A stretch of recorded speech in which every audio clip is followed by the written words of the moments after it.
At 11:57 at night, the dead watch on Ethan Walker's workbench began counting down to a bride he had never met, never called, and absolutely could not afford.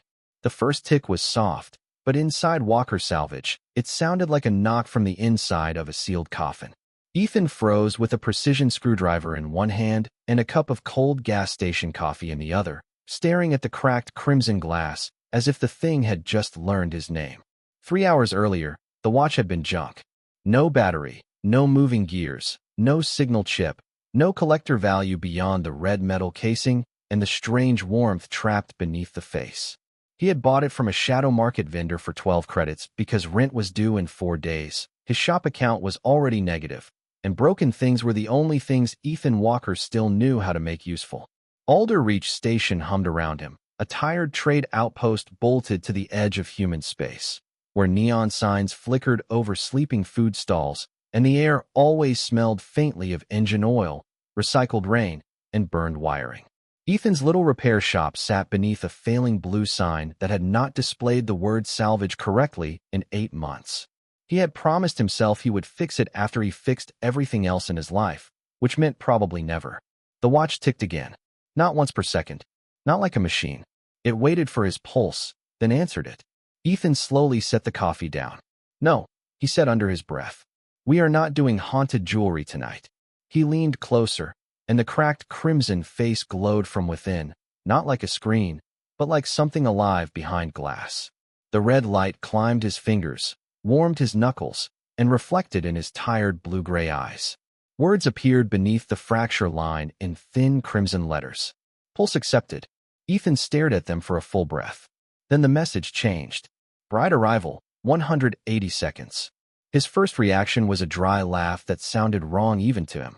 His second was to grab the watch and pull it away from the workbench. The instant his fingers touched the strap, the metal moved. It coiled around his wrist, with smooth, cold precision, sealing itself without a clasp. Ethan stumbled backward, knocking a tray of screws across the floor. He grabbed a pry tool, jammed it under the strap, and twisted. The tool bent. The watch did not. The lights in the shop flickered. The air recycler coughed once and died. Outside the front window, the neon corridor went black one sign at a time, as if the station itself were holding its breath. The only light left came from the watch, pulsing red against Ethan's white skin. A woman's voice rose from it, calm, distant, and impossibly cold. "Do not run, pulse bearer. I have already crossed the dark." Something trembled through Alder Reach, deep enough to rattle the shelves and make every broken drone in the shop sway on its hooks. Ethan ran to the window. Above the station market, the artificial night sky had turned blood red. People were stepping out of doorways, looking up in silence as a black shape fell through the dome projection, wrapped in crimson light, aimed straight for the salvage yard behind his shop. Ethan's hand went to the door controls, then stopped. The shelter entrance was 2 corridors away. The smart choice was to run there, seal himself inside, and let trained people with better paychecks handle the impossible object falling from the sky. Then he remembered the 3 dock kids who had been sneaking into the salvage yard all week to rebuild racing drones after curfew. He closed his eyes for half a second, cursed his conscience, grabbed his tool bag, and sprinted out the back door. The watch counted down on his wrist, each red tick matching the heart he suddenly wished was less noticeable. 120 seconds. The service alley flashed crimson around him. His boots splashed through oily puddles as he vaulted a railing and cut across a maintenance bridge toward the yard gate. Behind him, station alarms finally woke up, too late and too confused to matter. Ahead, the falling object slowed without engines, without fire, without any respect for physics Ethan understood. He slammed his palm against the salvage yard lock, ripped open the side panel, and rewired it with shaking hands. The gate opened. Inside, 3 teenagers looked up from a half-built drone, their faces washed red by the sky. "Move," Ethan shouted. "Container bunker, now?" For once, nobody argued. The object dropped into the center of the yard less than 100 feet away, but it did not explode. It landed softly, spreading frost over scrap metal and dust. The watch reached 0. The black capsule opened like a royal coffin from another star, and a pale woman with silver-white hair stepped out into the cold mist, her crimson eyes finding the watch before they found Ethan. Then she looked at his face and spoke in the same voice from the glass. "Your pulse crossed the dark," she said. I answered. For 3 silent seconds, Ethan Walker could not move, because the woman in the frost looked less like someone who had landed and more like someone the universe had been keeping sealed until his heartbeat made a mistake.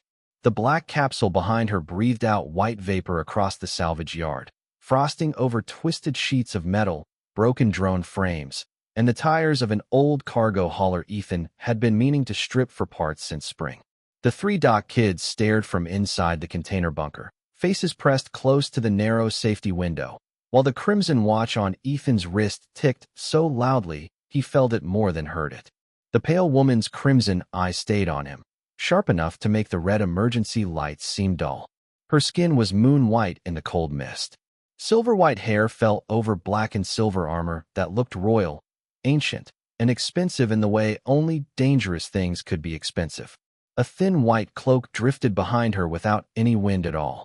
Ethan knew he should say something calm, maybe official, maybe useful. Instead, he lifted his wrist and said, "I think there has been a mistake." The woman's gaze dropped to the watch, and something like anger moved across her perfect, tired face.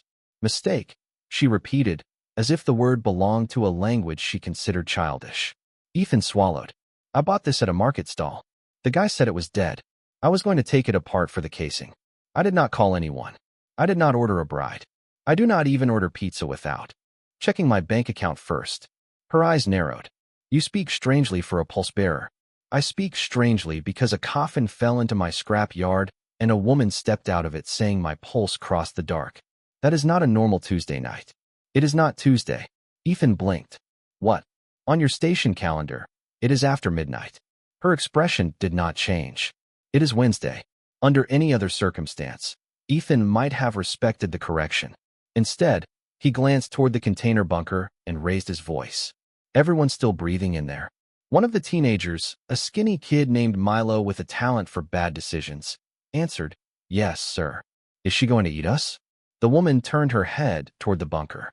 Ethan stepped into her line of sight before he could think better of it. She noticed. Of course she noticed. Her crimson eyes returned to him, and the watch warmed against his skin as if approving the motion. "You shield children before asking what I am," she said. "I am asking now. What are you?" Her chin lifted. "Celine Voss, bride heir of House Voss, awakened under pulse law." Ethan waited for that to become less confusing. It did not. He pointed weakly at the watch. "And this thing decided I needed to know you?" "Your pulse did." "My pulse buys coffee and regrets life choices.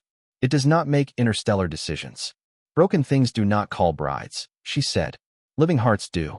The words hit him harder than they should have, maybe because she sounded angry at the law, not at him. Then she took a step forward and nearly folded. Her hand caught the edge of the capsule, fingers pressing into the black surface as frost cracked around them. Ethan moved by instinct, then stopped himself 3 feet away, hands open. "You are hurt." Her eyes flashed. "I am displaced."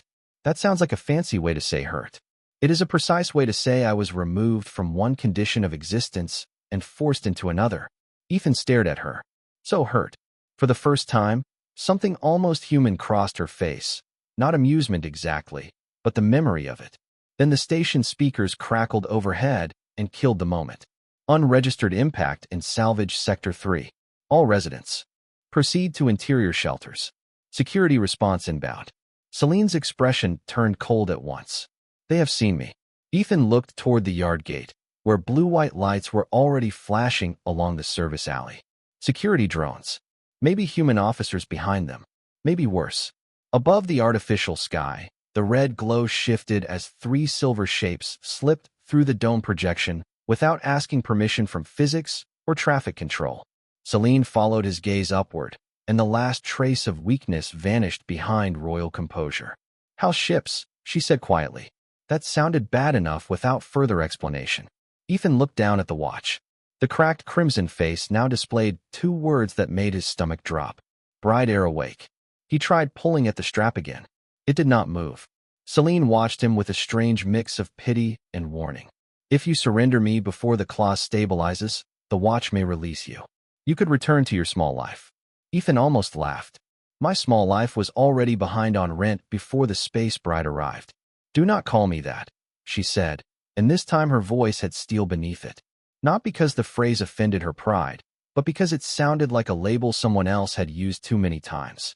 Ethan heard it. He did not understand her world, her house, or the cold law glowing on his wrist, but he understood the look of a person being reduced to a category. The first security drone cleared the salvage yard wall and fixed its spotlight on Celine. A flat official voice rang out. Unknown non-human arrival. Remain still. Prepare for custody assessment. Celine's jaw tightened. Above them, the 3 silver ships settled into position like silent knives made of moonlight. Ethan felt the watch pulse once against his wrist, then again, matching the heartbeat he could not hide. Celine stepped beside him, not behind him, her eyes on the descending ships. Now they will all come, she whispered. The first human security drone hovered 10 feet above the salvage yard gate, its blue-white spotlight fixed on Celine Voss like she was a broken engine part being scanned for ownership. 2 more drones followed, then 4. Spreading into a half-circle between the black capsule and the service alley where Ethan Walker had entered only minutes earlier. Their lights washed the frost pale across the scrap metal and made Celine's silver-white hair shine like cold fire. Ethan stood beside her with the crimson watch sealed around his wrist, aware of 3 terrible facts at once. He was not trained for diplomatic incidents. His tool bag was not a legal defense, and every authority arriving seemed more interested in controlling Celine than asking why she had crossed the dark in the first place. The lead drone spoke in a flat station voice. Unknown non-human entity. Remain still for containment assessment. Celine's face became perfectly calm, which Ethan was beginning to understand meant the opposite of calm.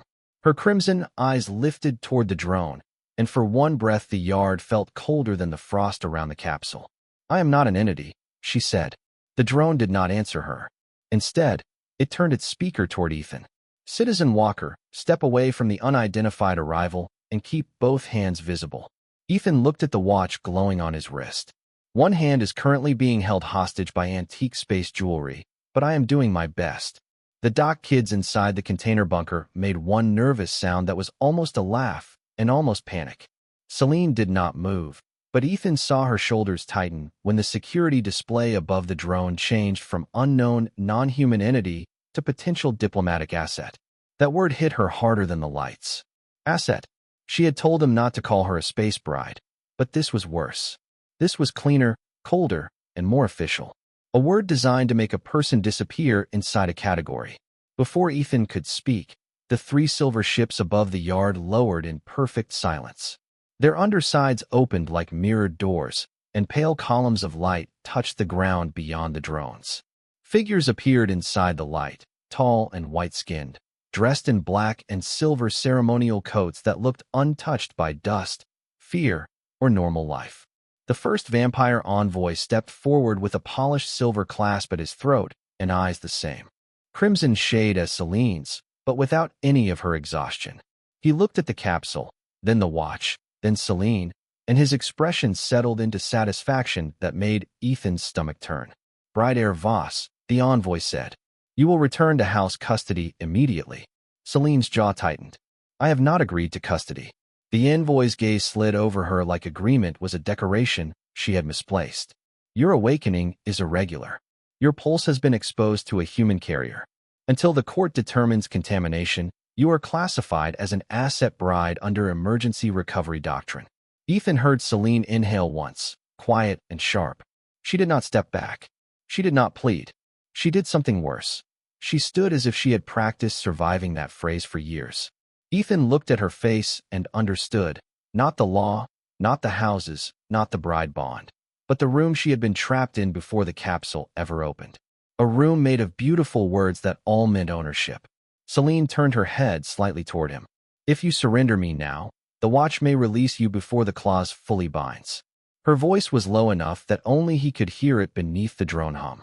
You can say you were afraid. You can say I forced this. You can go back to your station life. Ethan stared at the open yard gate, at the path back to Walker Salvage, back to overdue rent, bad coffee, flickering lights, and problems small enough to understand. It was a terrible life in several ways, but at least nobody in it was accusing him of corrupting vampire law. The security drone spoke again.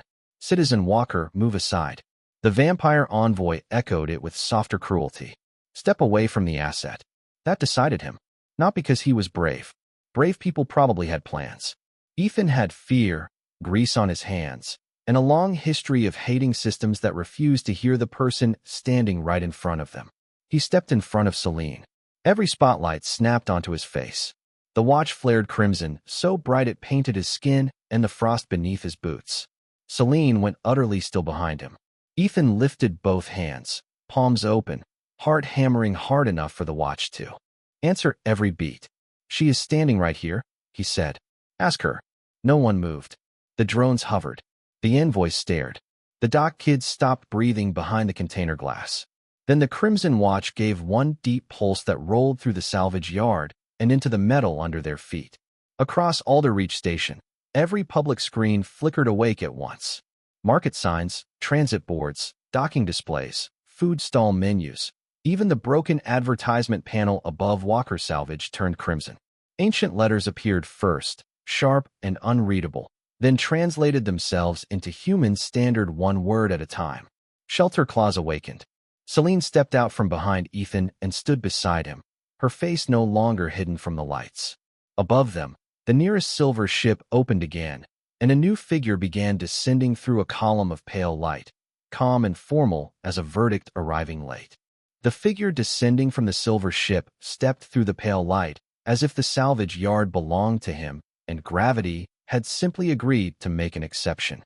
He was tall, white-skinned, and dressed in a black ceremonial coat threaded with silver, every line of him too clean for a yard full of frost, oil stains, and broken cargo haulers. His crimson eyes moved over Ethan Walker first, not with anger, but with the kind of calm inspection people gave defective equipment before deciding whether it was worth repairing. Then he looked at Celine Voss, and his polite expression sharpened into something far colder. "Bride Air Voss," he said, "you are awake under unstable conditions." Celine stood beside Ethan, her silver-white hair stirring in the cold vapor from the capsule, her pale face unreadable. "Ambassador Rook." Ethan glanced at her. That sounded less like a greeting and more like a warning label. Ambassador Rook lifted one hand toward the security drones, and somehow even the human machines paused, confused by authority that was not theirs. "The asset will be transferred to house custody," he said. "The human pulse carrier will surrender the relic." Ethan felt the watch pulse hard against his wrist. "I am standing right here," he said before fear could talk him out of it. "So is she." Rook turned his head slowly. "Of course. The repairman speaks." Ethan did not like how that landed. Not because it was loud, but because it was meant to remind everyone that he was ordinary, poor, and out of place. The kind of man courts expected to step aside. Celine's hand moved slightly at her side, not reaching for him, not touching him, but close enough for him to know she had noticed the insult. Before anyone else could speak, every screen in Alderreach Station changed again. The salvage yard lights flickered. The food stall menus in the distant market went dark. The transit boards above the service corridor blinked crimson. Even the cracked advertisement panel over Walker Salvage finally lit all the way up for the first time in months, only to betray Ethan in front of half the station. A heartbeat appeared on every display. His heartbeat. Red, uneven, embarrassingly fast, pulsing beside his full name and a mark he had never seen before, a white crown inside a crimson ring. The dock kids pressed closer to the bunker window. One of them whispered, "Mr. Walker, your heart is on the taco sign." Ethan shut his eyes for 1 second. Of all the public places. Celine looked up at the screens, and the cold mask on her face cracked with recognition. "House Voss Crest," she said. "The shelter clause has entered public record." Rook's expression finally changed. Only slightly, but Ethan saw it. Not fear. Calculation. "The watch is corrupted," Rook said. "A relic, misreading, an unsuitable pulse." Celine's crimson eyes cut to him. "It is not misreading." "Then explain it," Ethan said quietly, because despite the jokes and the panic, he needed to know why his heartbeat had become station property. Celine looked at him, and for the first time her voice softened enough to let the truth sound tired. "The watch was a bride beacon. It was created before my house rewrote its own laws. When a bride heir was silenced, hidden, or held in stasis. The beacon could search for an outside pulse, someone beyond the house's control. If that person sheltered her voice instead of claiming her body or title, the clause awakened. Ethan stared at the red line of his heartbeat jumping across the screens. So it is not saying I own you. Celine's gaze held his. No, it is saying you were the first witness who did not try to. That sentence did more to silence the yard than any command had. Human security officers looked at Ethan differently now, not with trust, but with doubt about the story they had been handed. Some of the vampire envoys behind Rook lowered their eyes toward the old crest, and Ethan saw discomfort move through them like a draft under a locked door. Then Governor Elaine Porter appeared on the largest screen above the market, her hair hastily pinned, her formal jacket uneven at the collar, her face pale with the unique exhaustion of a public official watching disaster become paperwork in real time. This is Governor Porter of Alderreach Station, she said. All parties will remain where they are. No custody transfer will take place on my station while a public legal artifact is actively broadcasting disputed status. Rook faced the screen and bowed just enough to make it insulting. Governor, House Voss law is older than your station and your government. Celine Voss is not a civilian visitor. She is a bride heir under recovery doctrine. Porter's mouth tightened. She is also awake, speaking, and standing in my jurisdiction. That gives me a problem I cannot ignore. Ethan almost respected her right then. Almost, because his heartbeat was still flashing above a noodle shop. Rook stepped forward, voice smooth. Then let House Voss resolve the problem. Release the bride heir, release the relic, and your station remains neutral. The watch flared crimson, and the screens trembled as if rejecting the word release. A new image appeared above them, replacing Governor Porter on every public display. A pale man in a high silver collar sat before a throne of black glass, older than Ambassador Rook, colder than the ships above, his crimson eyes fixed directly on Ethan. Text formed beneath him, Lord Cashin Rook, Regent Claimant of House Voss. When he spoke, his voice filled the salvage yard, the market square, and every corridor of Alderreach with calm accusation. Citizens of Alderreach, houses of the Pale Meridian, do not be deceived. That human has not rescued a bride. He has stolen a throne. Celine went still beside Ethan, but this time her stillness was not fear. It was recognition of an enemy stepping into full view. Ethan looked from Cashin's giant face to the watch on his wrist, then to the hundreds of people gathering behind distant barriers as security began clearing a path toward the market square. Governor Porter returned on a smaller screen, jaw set. Then we settle this in public. A temporary tribunal will convene immediately. Cashin's eyes never left Ethan. Good, he said. Let the human tell us what he thinks a bride is worth. The market square of Alderreach Station had never looked less like a place where people bought noodles and replacement filters. By the time Ethan Walker and Celine Voss were escorted through the service gate, the tables had been folded away, the food stalls had sealed their counters, and transparent security barriers had risen in a wide circle beneath the glowing dome. Human officers stood on one side in gray station armor, their lights lowered but ready. Vampire envoys stood on the other side under the shadow of the three silver ships, black and silver coats motionless, crimson eyes following every step Celine took. Above them all, Lord Cashin Rook watched from the giant public screen, seated before his black glass throne as if the entire station had become his courtroom. Ethan tried not to look at the displays still showing his heartbeat. It was impossible. His pulse flashed red across transit boards, market signs, emergency panels, and one drink machine that now made his panic look like a beverage special. Celine walked beside him with her shoulders straight and her white cloak trailing over the metal floor. She looked untouchable from a distance, every inch the bride heir of a terrifying house. But Ethan was close enough to see the small tension in her fingers and the way her eyes measured each exit like a person who had learned that beautiful rooms could still be cages. Governor Porter stepped into the center of the tribunal circle with a tablet in one hand and exhaustion in both eyes.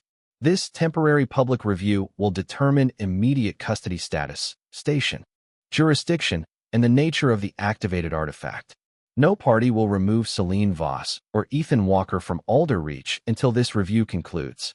Ambassador Rook inclined his head with courtly precision. Then let the human answer the regent claimant's question. Cashin's image sharpened on the screen. Ethan Walker, you stand before human authority, House Voss witnesses, and the public record.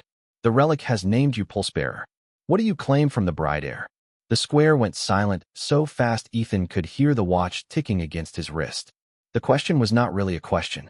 It was a trap dressed like paperwork. Every face around him seemed to expect the same answer in different costumes. Title, power, marriage right, house access. Some ancient prize wrapped in words he barely understood. Ethan looked at Celine.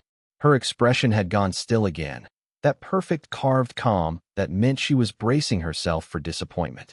He suddenly understood that this was not the first time someone had asked what she was worth while pretending to ask what the law required. The watch pulsed against his skin, warm and waiting. Ethan swallowed. I do not claim anything. Cashin did not blink. Be precise. I am being precise. Ethan lifted his wrist slightly. I do not want her title. I do not want her house. I do not want a throne, a bloodline, a marriage claim, or whatever else your court thinks a man is supposed to grab when a broken watch lights up. A murmur moved behind the barriers. Governor Porter's eyes flicked from Ethan to Celine. Ambassador Rook's jaw tightened. Cashin leaned forward, his voice smooth as ice over deep water. Then why did you interfere with lawful recovery?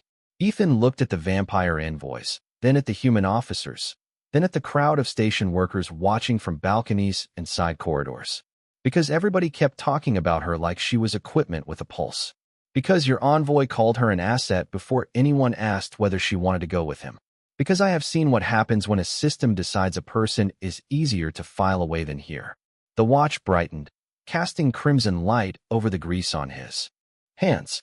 Ethan turned fully toward Celine now, making sure the whole square saw that he was speaking to her, not over her.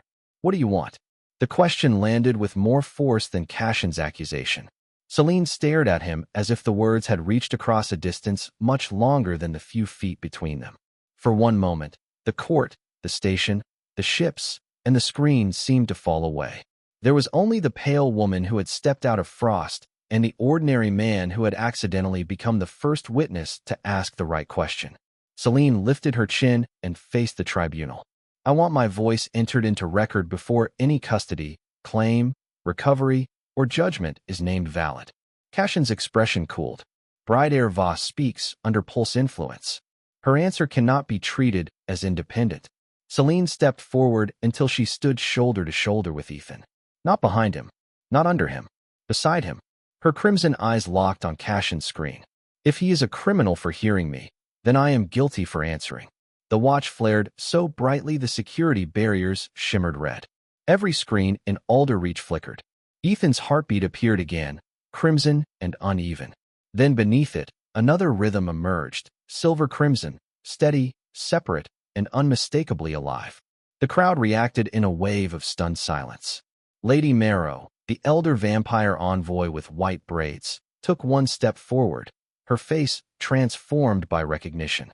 That is impossible, Ambassador Rook whispered. Celine looked up at the second pulse, and the calm on her face broke into something Ethan could only call relief. The watch translated the signal across every public display. Bride voice detected. Cashin's image froze for half a breath, and in that tiny pause, Ethan saw the first crack in the throne.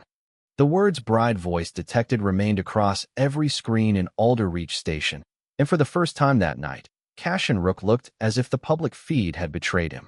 The silver-crimson rhythm beneath Ethan Walker's heartbeat did not merge with his, did not obey it, and did not fade when the tribunal lights adjusted.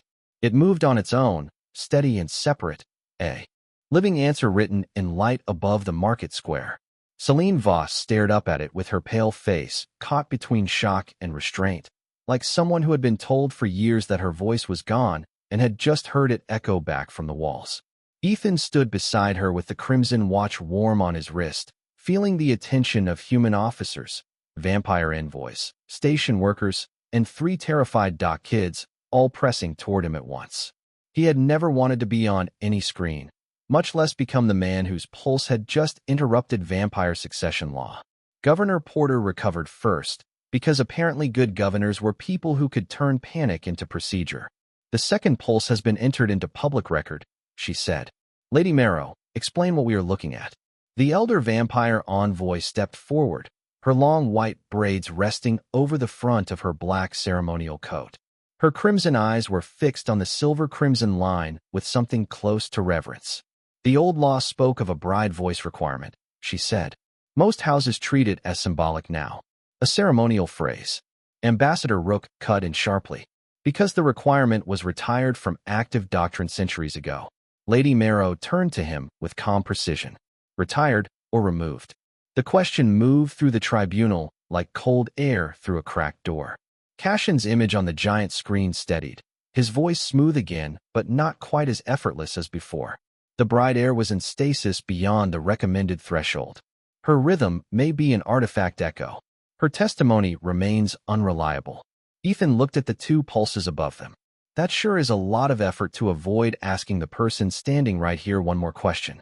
Ambassador Rook's eyes narrowed. Citizen Walker, your lack of education in our law is not a virtue. No, Ethan said. But maybe my lack of investment in your cover story is useful. A low murmur passed behind the security barriers before Governor Porter raised one hand. Enough. Lady Marrow, is there a way to verify whether the bride voice requirement still exists in origin law? Lady Marrow did not look away from the watch. Open the archive. The watch contains the first record. If the shelter clause awakened, then the memory core should respond to both pulses. Celine's fingers tightened at her sides. Ethan noticed immediately, because every time someone said law, custody, or archive, she became a little more still. He turned toward her, lowering his voice. That sounds bad. It can be, she said. If the archive is opened incorrectly, the watch may interpret the dispute as unresolved preservation. Meaning? Her eyes met his, proud and frightened at the same time. It could return me to stasis. The market square blurred for Ethan for 1 second. Stasis did not sound like sleep when Celine said it.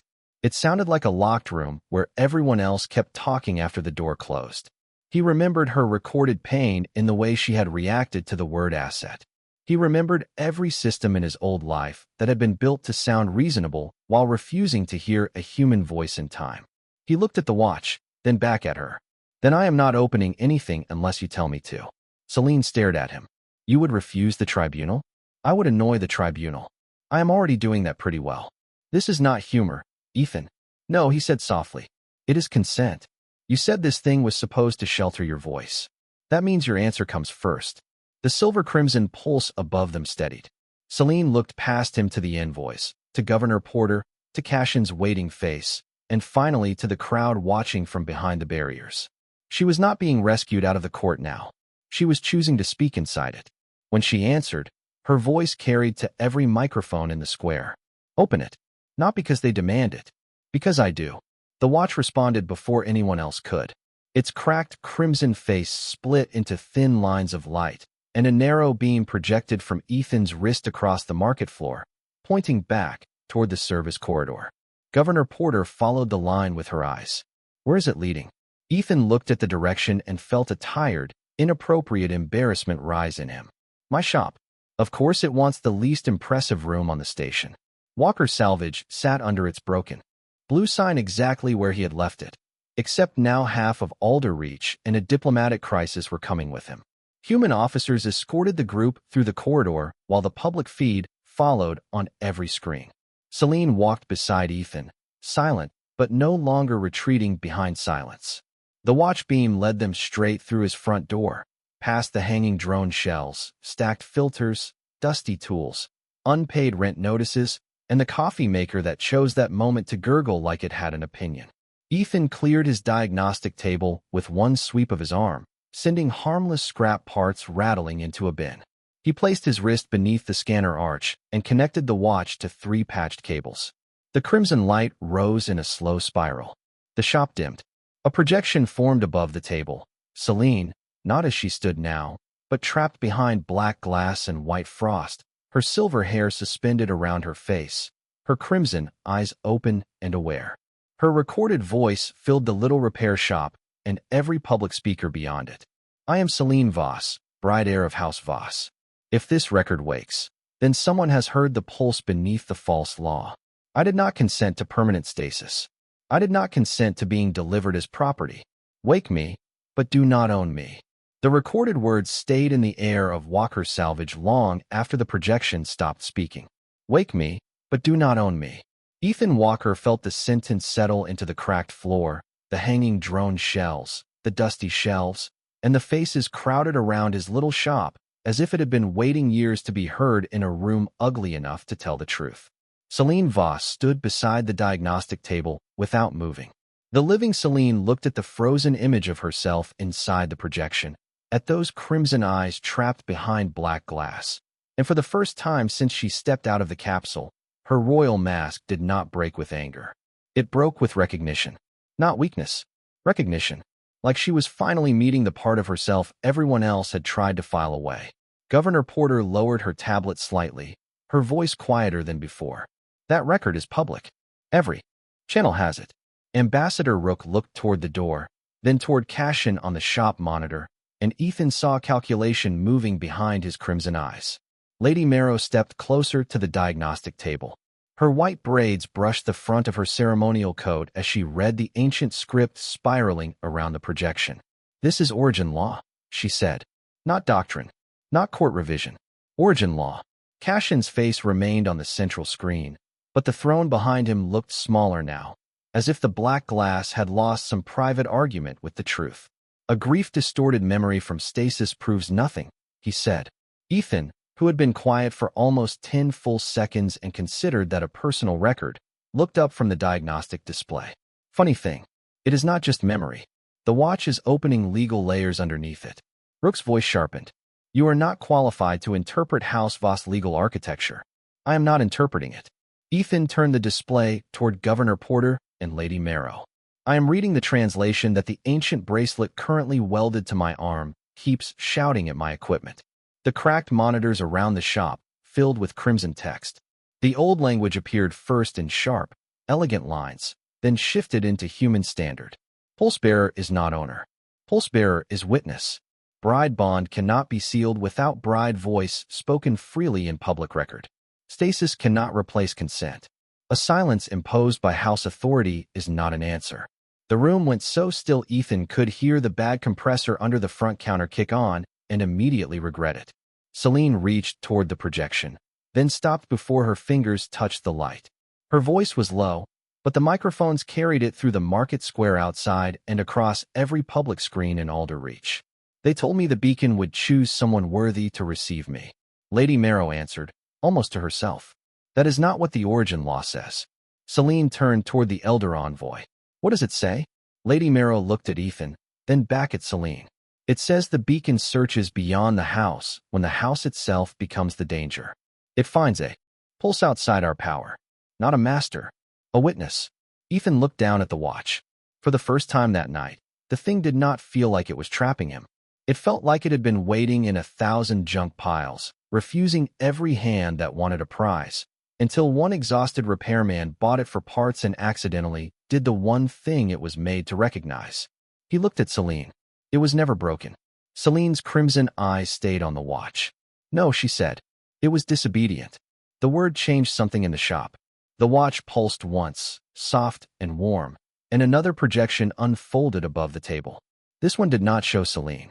It showed a chamber of black glass, several vampire nobles in silver collars, and Cashin Rook standing at the center years earlier, younger only in appearance, not in cruelty. His recorded voice filled Walker's salvage. The bride voice requirement creates instability. Remove it from active doctrine. Teach pulse possession. Seal the shelter clause. The bride heir must be preserved until House Voss has a controllable claim. Ambassador Rook went pale beneath his already white skin. Lady Marrow closed her eyes once, as if the old suspicion she had carried for centuries had finally been given shape. Governor Porter lifted her tablet again. That recording is mirrored to station archives and Earth diplomatic relay. Cashin's image on the live screen did not move. For one perfect second, the regent claimant of House Voss had nothing to say. Then every light in Walker's salvage turned crimson at once. The projection of his old order shattered into static. The diagnostic table screamed a warning tone, sharp but not dangerous, and the watch tightened around Ethan's wrist with urgent heat. Across every screen, 3 words appeared. Archive purge authorized. Celine stepped forward, her fear no longer hidden, and Ethan saw exactly what Cashin was trying to erase. Not just evidence, but the first free answer she had ever been allowed to give. The purge warning spread through Walker Salvage like a red storm trapped inside glass. Every cracked monitor on Ethan Walker's wall turned crimson. The old drone shells hanging from the ceiling began to tremble on their hooks. The broken blue sign outside the front window flickered awake and died and flickered again, as if even the cheapest piece of his failing shop was trying to decide whether history deserved one more second of power. Ethan grabbed the edge of the diagnostic table as the watch tightened around his wrist, hot with urgency but not pain, while the projection of Cashin Rook's old order dissolved into static above the table. Governor Porter shouted for her officers to preserve the public feed. Lady Marrow stepped in front of Ambassador Rook, not touching him, simply placing the weight of old authority between him and the evidence. Celine Voss stood beside Ethan with her pale hand half raised toward the fading archive, her crimson eyes no longer cold. They were afraid, and Ethan hated that the room had finally forced her to show it. Cashin's live image returned on the central monitor, sharp and controlled again. "The archive is corrupted," he said. "The purge is a lawful preservation measure." Ethan dropped into his chair and pulled open the lower panel beneath the table. "That is funny," he said, ripping out a bundle of cables. "Every time the truth gets close, your law starts acting like a delete button." Rook's voice cut from the doorway. "Human, stop touching the relic." Ethan plugged the first cable into the scanner port. It sparked, then held. "My shop. My table. My emotionally unstable space bracelet." The second cable went into an old drone charger. The third ran to the air recycler. The fourth went into the coffee maker, which made a harsh gurgling sound as if offended to be included in a constitutional crisis. Across the display, the purge clawed through the memory paths, erasing lines of origin law one by one. Ethan rerouted power from the lights, and Walker Salvage went dark except for the watch, the emergency glow from the street, and Celine's white cloak catching every crimson pulse like mist lit from within. The public feed flickered but did not die. Outside, through the front window, the market square watched in total silence.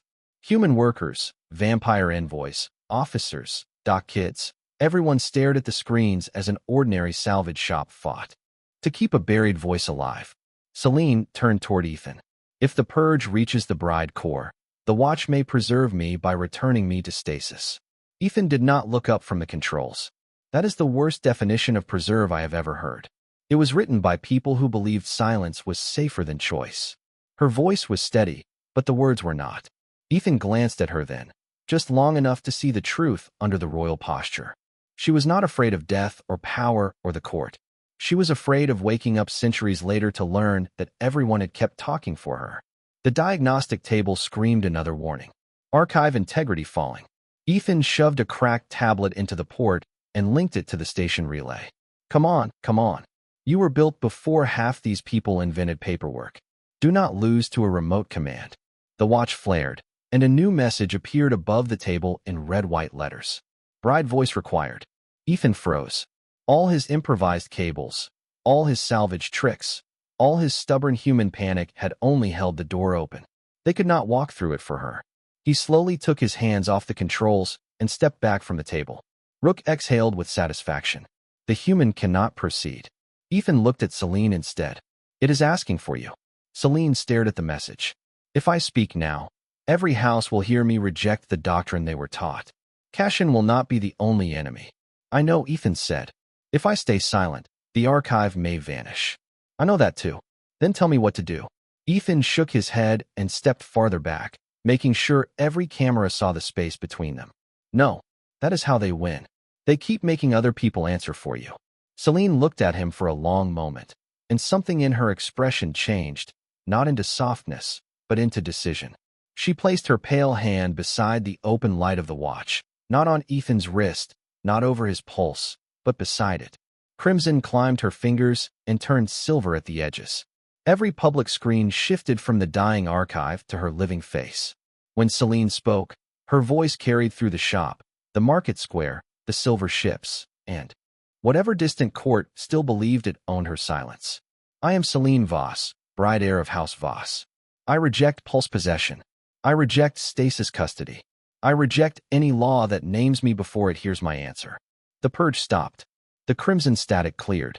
Hidden lines of origin law unfolded above the table, translating themselves into human standard. Bride bond valid only by public consent of the bride heir. Pulse bearer is witness, not owner. Celine turned to Ethan, and now the whole station saw that the choice was hers. I choose Ethan Walker as pulse witness. Not master, not owner, not claimant. The human who heard me and asked what I wanted. The watch's harsh red glow softened into a warm crimson ring. The metal strap around Ethan's wrist opened with a quiet click and fell loose into his palm. For the first time since midnight, his hand was free. Then the watch projected one final line above them. Witness consent pending. The words witness consent pending hovered above the diagnostic table, and for the first time since midnight, the crimson watch did not hold Ethan Walker prisoner. It lay open in his palm, warm but loose, no longer biting into his skin, no longer counting down, no longer dragging his heartbeat across the station without permission. Walker Salvage was silent around him, crowded with human officers, vampire envoys, Governor Porter, Lady Marrow, and every public camera in Alder reach. Beyond the front window, the market square stood frozen beneath the silver ships, while the entire station watched the ordinary repairman decide whether history was still his problem. Cassian Rook appeared on the central monitor again, his face composed, but his throne behind him darkened by the public record he could no longer erase. "Walk away, Ethan Walker," Cassian said, voice smooth and cold. "The artifact has released you. You are not bound by blood, marriage, or house debt. You have no rank, no training, and no reason to attach your life to a vampire court that will outlive your station by centuries." Ethan looked down at the open watch. That was the first honest thing Cassian had said all night. The bond was not a marriage spell. It was not ownership. It was not a curse pulling him toward Celine. The ancient law was simpler and stranger than that. When House Voss silenced its bride heir, the watch searched beyond the house for an outside pulse, someone the court could not command. It did not choose a master. It chose a witness.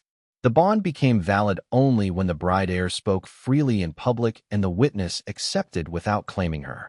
Ethan could leave, and the watch would let him. Celine Voss made sure everyone heard that truth from her mouth, not Cassian's.